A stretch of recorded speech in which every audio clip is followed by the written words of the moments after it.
taking the fight to the drug dealers and drug pushers, which frankly I think is the number one way we're going to stop. At 8:30 in the morning, what began as a routine Department of Transportation inspection on Interstate 40 quickly took an unexpected turn. At others, federal agents opened the trailer and froze. Hidden behind legitimate freight were 340 kilograms of pure cocaine. And the truck did not belong to a small carrier or a fly-by-night operation. It carried the logo of America's third largest trucking company. That shocking discovery didn't just make a few headlines. It unlocked one of the most astonishing criminal investigations in recent American history. As the FBI expanded its inquiry, investigators uncovered a truth more disturbing than anyone expected. Transnational Freight Services, a multi-billion-dollar logistics giant, was effectively controlled by a cartel network with 89 out of 400 drivers knowingly hauling illegal drugs across state lines and 23 warehouses in 14 states used as covert distribution hubs. This was not random smuggling. It was a highly organized, long-running criminal operation that leveraged legitimate freight corridors to mask the flow of cocaine, methamphetamine, and fentanyl into communities nationwide. The scale of the operation and its integration with a major U.S. corporation exposed vulnerabilities in supply chain oversight that even seasoned federal investigators found alarming. By the time federal teams executed coordinated raids, dozens of drivers were arrested and a multi-million-dollar criminal enterprise was dismantled. The implications ripple beyond law enforcement, raising urgent questions about security in America's heartland logistics networks. If you want more deep dives into how these underground battles shape national and global security, subscribe to Military Power and turn on notifications so you never miss a story that reveals what's really behind the headlines. For years, Transnational Freight Services looked exactly like the kind of company no one questions. Its trucks moved day and night across American highways, hauling food, industrial parts, retail goods, and everyday products that kept the economy running. With hundreds of tractors on the road, thousands of employees, and contracts stretching coast to coast, the company was often described in industry reports as a model of modern logistics. There were no flashing warning signs, no public scandals, and no obvious red flags. To regulators, competitors, and customers, it was simply another major player in a crowded trucking market. That clean image is what made the discovery on Interstate 40 so dangerous. When federal investigators traced the seized cocaine back to Transnational Freight Services, they expected to find a single compromised driver or a small internal breach. Instead, the deeper they dug, the more the picture shifted. According to reporting by the Associated Press and a later statement from the U.S. Department of Justice, investigators uncovered evidence that the company had not just been infiltrated, but quietly taken over through a web of shell corporations designed to hide the real owners. On paper, everything looked legal. In reality, control traced back to figures linked to the Sinaloa cartel, one of the most powerful criminal organizations in the world. This was not a street gang sneaking drugs into a truck at the last minute. Federal filings showed the takeover unfolded slowly using financial transactions, layered ownership, and proxy executives who appeared legitimate. By the time authorities noticed irregular patterns, the system was already deeply embedded. The cartel did not need violence or threats. It relied on paperwork, contracts, and silence. As the DOJ later confirmed, this structure allowed illegal shipments to move alongside legal freight without drawing attention, using the company's existing routes and reputation as cover. What shocked investigators most was the scale. Court documents released in July 2025 showed that dozens of drivers were knowingly involved, operating within a system that rewarded loyalty and discretion. Warehouses that handled ordinary consumer goods by day were used as distribution hubs by night. Because the company moved such high volumes of legal cargo, suspicious loads blended in almost perfectly. This is why, as AP News noted, the operation ran for years without detection, even as drugs moved through major cities and distribution corridors. At this point, the case stopped being about narcotics alone. Federal officials began describing it as a national security concern tied to supply chain integrity. A criminal organization had effectively turned a major U.S. transportation company into a logistics weapon, exploiting the same infrastructure that supports everyday American life. In interviews cited by Reuters, investigators warned that this model represented a new phase of organized crime, one that borrows strategies from global corporations rather than traditional smuggling rings. From the U.S. government's perspective, the threat was clear. If one major carrier could be compromised this deeply, others could follow. That realization reshaped the investigation, pushing it beyond arrests toward dismantling the financial and corporate structures that made the operation possible. The story was no longer about drivers or drugs alone. It had become a confrontation between the federal state and a criminal enterprise that understood how to hide in plain sight. So, was this just a handful of drivers breaking the rules? Or was the entire company already operating as part of something much bigger? As the FBI followed the trail from that first shocking discovery on Interstate 40, investigators expected to uncover a small ring of corrupt drivers, maybe a handful making extra cash on the side. What they found instead was almost unimaginable. By the time the Bureau analyzed internal records and interviewed witnesses, it became clear that this was not a few isolated bad actors. Out of about 400 drivers employed by transnational freight services, 89 were knowingly hauling illegal drugs across state lines, acting on schedules and instructions that suggested planning, not luck or coincidence. This realization hit the investigation like a twist in a spy thriller. When you think of smuggling, you might imagine hidden compartments found by chance or a desperate driver hoping not to get caught. But here, the pattern was too consistent, too widespread. Every one of those 89 drivers had become part of a system that blurred the line between legal commerce and illicit trafficking. Simultaneously, the FBI began uncovering something even more unsettling. It wasn't just the drivers. Across 14 states, law enforcement identified 23 warehouses connected to the company's vast logistics network. What looked from the outside like routine distribution centers were actually key nodes where everyday freight and illegal narcotics were blended together before continuing on America's highways. This duality was the genius and the danger of the scheme. On paper, transnational's operations were textbook logistics, trucks arriving and departing, goods passing through efficiently. In reality, those same routes served as a camouflage. Cocaine and other drugs moved in plain sight, hidden among pallets of legitimate cargo. Because the trucks were carrying so much lawful freight, suspicious loads were effectively invisible. No one outside federal law enforcement had any reason to believe something so massive could be hidden in the veins of the nation's supply chain. As agents sifted through digital logs, GPS data, and freight manifests, they began to see the operation for what it truly was. Not a street-level conspiracy, but a network that operated with the precision and coordination of a well-organized military logistics system. Drivers weren't improvising. They were following routes and timelines that synchronized with distribution hubs, moving controlled substances across state lines and into communities where they would ultimately be consumed or redistributed. This was the first real twist in the story. The moment when federal investigators stopped thinking in terms of petty crime and started treating the case like a national security threat. That IT wasn't just about catching criminals after the drugs were found. It was about untangling a web that had turned a major American corporation into an unwitting or complicit vehicle for one of the most powerful criminal enterprises on Earth. The more the FBI uncovered, the clearer the stakes became. This wasn't about a few drivers making bad decisions. It was about a system where nearly 1 in 4 of the company's truckers had crossed a line into organized crime and where dozens of logistical centers had become silent distribution points for illegal goods.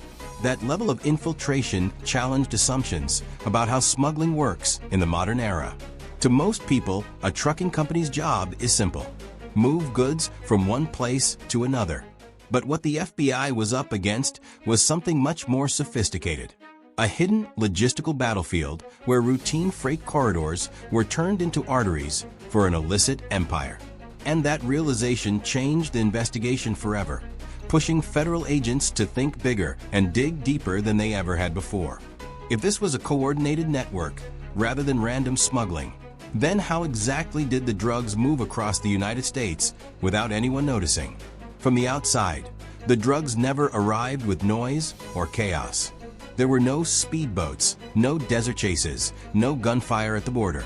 According to reporting by AP News and later confirmed in federal court filings, the narcotics entered the United States quietly through El Paso, Texas, hidden inside the same commercial supply lines that carry ordinary goods every day.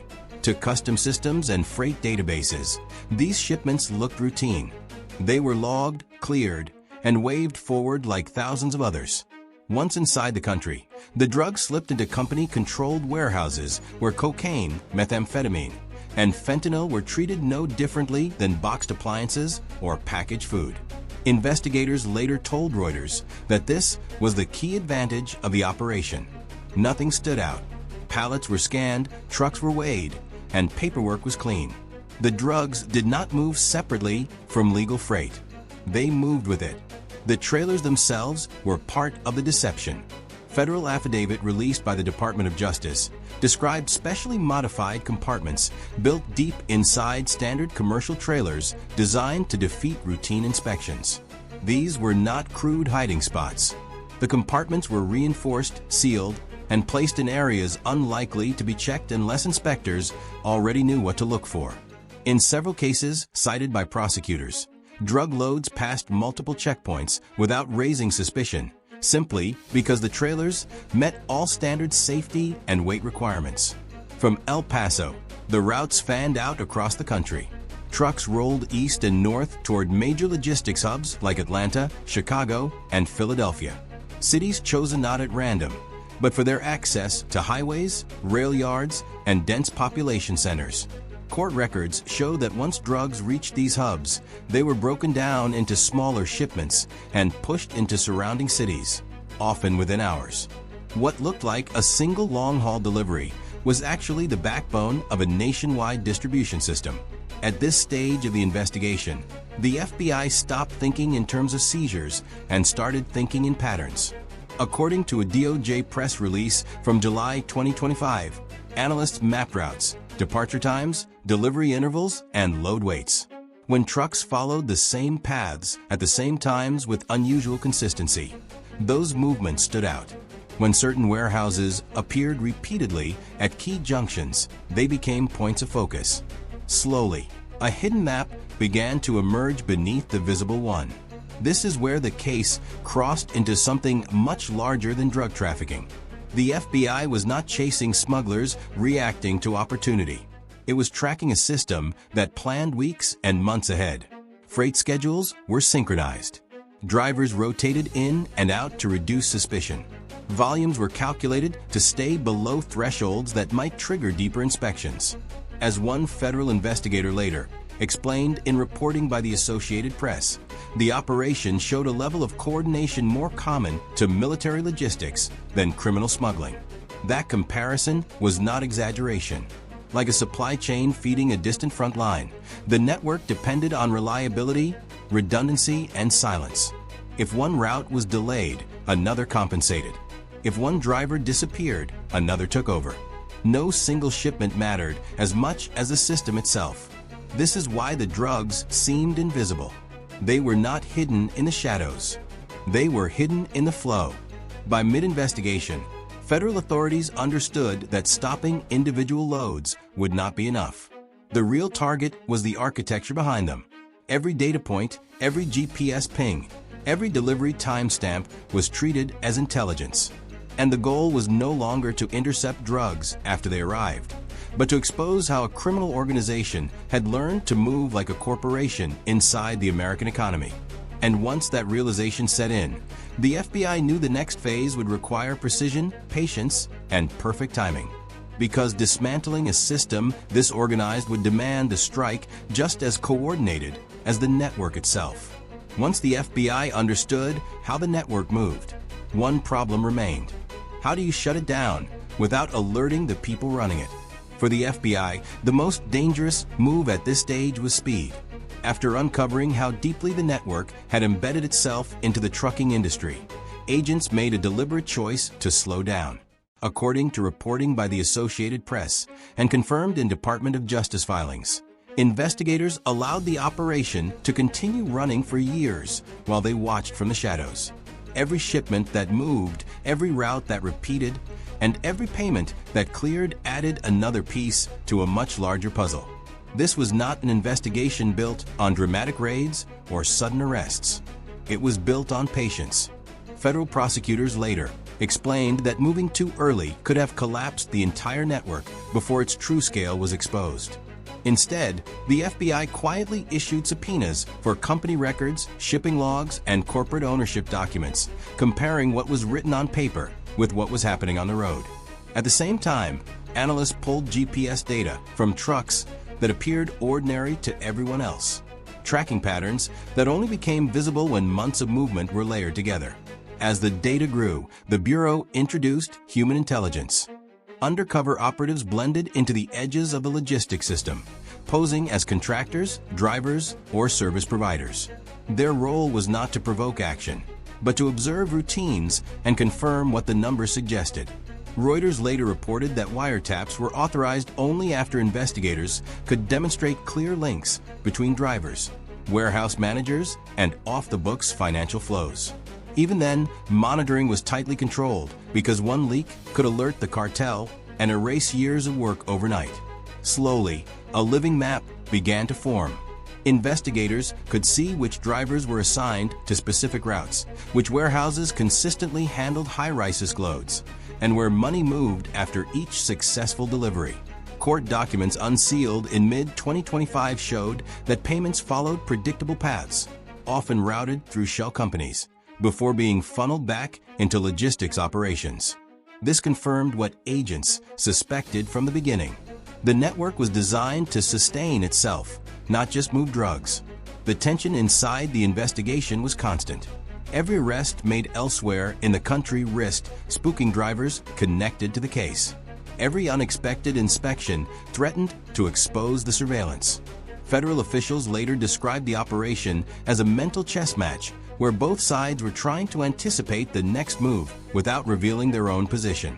One wrong step could have sent key figures underground or pushed the operation to relocate beyond reach. By early 2025, the FBI knew it had reached a critical point. According to a DOJ press release issued after the case went public, agents now had enough evidence to link drivers, warehouses, financial controllers, and cartel leadership into a single conspiracy. What remained was timing. Arresting suspects one by one would only fracture the network. The only option left was to strike everywhere at once. That decision led directly to the plan later known as Operation Rolling Thunder. Throughout the spring, federal teams coordinated quietly across state lines, synchronizing warrants, arrest teams, and warehouse raids down to the minute. Agents were instructed not to move until every piece was in place. The goal was not just to seize drugs, but to prevent the system from adapting or escaping. By the start of summer 2025, the trap was fully set. Drivers continued to follow their routes. Warehouses continued to operate and money continued to move, unaware that every step was being logged. From the outside, nothing had changed. Inside the FBI, however, the hunt had reached its peak. And when the signal finally came, it would not be a single knock on a door, but a nationwide collapse of a network that believed it was invisible. At 5:03 a.m., while most of the country was still asleep, the switch was finally flipped. Across 18 U.S. states, federal agents moved at the exact same moment, executing what the Department of Justice later confirmed as one of the largest coordinated law enforcement actions ever aimed at a domestic logistics network. There were no sirens racing down highways and no public warnings. The operation unfolded quietly, deliberately, and with military-level synchronization. For years, the FBI had resisted the temptation to strike early. Now, every warrant was active, every arrest team was in position, and every warehouse target was already surrounded. Within minutes, 89 truck drivers were taken into custody almost simultaneously. Many of them arrested at rest stops, terminals, or their own homes before they could alert anyone else. At the same time, federal teams breached 23 warehouses tied to the network, cutting straight through layers of normal business activity that had hidden criminal operations in plain sight. According to DOJ press briefings later cited by the Associated Press, the speed of the operation was intentional. Any delay could have allowed parts of the network to disappear. Inside those warehouses, agents found the proof they had spent years assembling. Pallets were opened. Hidden compartments were exposed. Ledgers and digital devices were seized before data could be wiped. What emerged was staggering. Federal prosecutors confirmed the seizure of 18 tons of cocaine, 4 tons of methamphetamine, and 680 kilograms of fentanyl, along with $67 million in cash. Reuters later reported that the volume alone placed the operation among the largest drug seizures in modern U.S. history. Not because of one shipment, but because it dismantled an entire distribution system in a single morning. The arrests were only part of the objective. Operation Rolling Thunder was designed to meet that threat head-on using intelligence, coordination, and timing rather than brute force alone. As DOJ officials later stated, the goal was not just to seize drugs, but to dismantle the machinery that moved them. By the end of that morning, trucks sat idle, warehouses were sealed, and an operation that had taken years to build was effectively finished. The highways looked the same. Commerce continued. Yet beneath the surface, a critical artery of cartel logistics had been cut. This was not simply a tactical win. It was a strategic blow aimed at proving that even the most carefully hidden criminal systems can be exposed when federal agencies choose patience over noise and precision over speed. When the dust finally settled, the scale of what had been dismantled became impossible to ignore. According to court records and statements released by the U.S. Department of Justice, most of the suspects now face long federal prison sentences, while several figures tied to the core of the operation could spend the rest of their lives behind bars. This was not a temporary disruption. It was a permanent removal of people who had turned America's infrastructure into a criminal tool. The company at the center of the storm did not survive. Transnational Freight Services collapsed into bankruptcy. Its legitimate assets sold off under court supervision. Its brand erased from the highways it once dominated. What looked like a powerful logistics empire was revealed to be hollow once the hidden structure was pulled out. Federal prosecutors described the network as dismantled beyond repair with no clear path for reconstruction. The impact did not stop there. As reported by AP News and Reuters, in the months following the operation, long-haul drug trafficking through commercial trucking dropped by an estimated 41%, while deep inspections and financial vetting surged nationwide. Lawmakers moved quickly, tightening oversight on large corporate acquisitions to prevent criminal groups from quietly buying their way into critical industries. From the American perspective, the lesson is stark. Modern conflict no longer hides only at borders or distant battlefields. It moves through spreadsheets, warehouses, and supply chains that millions depend on every day. This case shows how easily power can shift when those systems are abused. The question that remains is unsettling. How many other clunky-looking systems are still being used in ways no one has noticed yet? Share your thoughts in the comments. And if you want more stories uncovering the hidden fronts of modern warfare and security, subscribe and stay with us for what comes next.